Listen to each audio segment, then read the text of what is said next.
यही सावन के पावन महीना में एगो औरत अपना पति देव से कहतारी कि ये राजा जी हमरो सारधा बाटे की बोल बम जैती बाबा पर जल चढ़ैती आ जो है सुनसान गोदी बा ई भर जाते राजा जी तो बड़ा मन करता सब लोग जाता हमरो मन करता ये राजा जी इतनी बाबा धाम जैती ये बोलो जब से आइल बाटे सावन के दिन राजा जी दिन राजा जी दिन राजा जी झूमे भक्ति में धरती गगनवा चल में पूजा कर देव घरे सजनवा झूमे भक्ति में धरती गगनवा चल में पूजा कर देव घरे सजनवा झूमे भक्ति में धरती गगनवा चल पूजा कर देव घरे सजनवा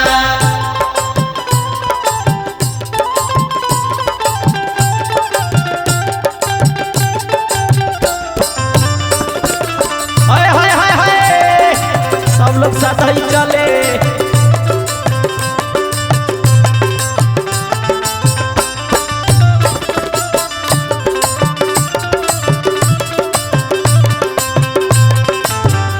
प्यार बानी पेन्ही गेरुआ रंग के साड़ी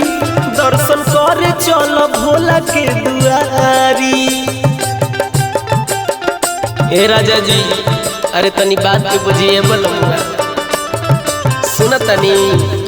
प्यार बानी पेन्ही गेरुआ रंग के साड़ी दर्शन करे चल भोला के दुआरी जाए के खूबे करे हमरो अपमानवा जाए के खूबे करे हमरो अपमानवा चलम पूजा कर देव घरे सजनवा झूमे भक्ति में धरती गगनवा चले पूजा कर देव घरे सजनवा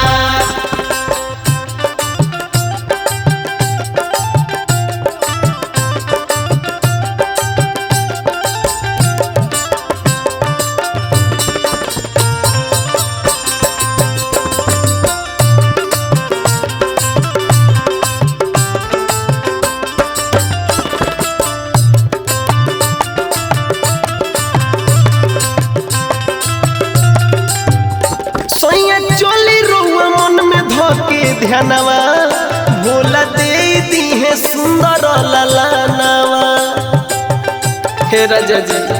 अरे मन में विश्वास करके चलिए बोलूंगा सैया चोली रोआ मन में धोके ध्यानवा भोला दे दी है सुंदर ललनवा। सभे जात बावे कांवर लेके कान्हवा सभे जात बावे कांवर लेके कान्हवा चलम पूजा कर देव घरे सजनवा झूमे भक्ति में धरती गगनवा चलम पूजा कर देव घरे सजनवा।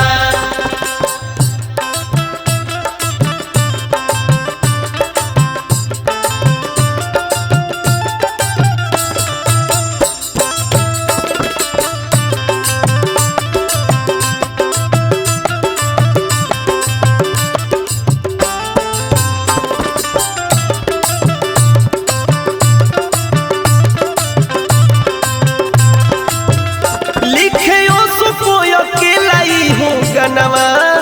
गावस अटल सिंह कांवर भजनवा। हे राजा जी उहो पदय दृष्टि बाबा के बन जाई उहो के कल्याण हो लिखे कोय के लाई हो गनवा गावस अटल सिंह कांवर भजनवा। अनुप सुनी अब मानी मोर कहानवा सावन सुनी अब मानी मोर कहानवा चलम पूजा कर देव घरे सजनवा झूमे भक्ति में धरती गगनवा चलम पूजा कर देव घरे सजनवा झूमे भक्ति में धरती गगनवा चलम पूजा कर देव घरे सजनवा झूमे भक्ति में धरती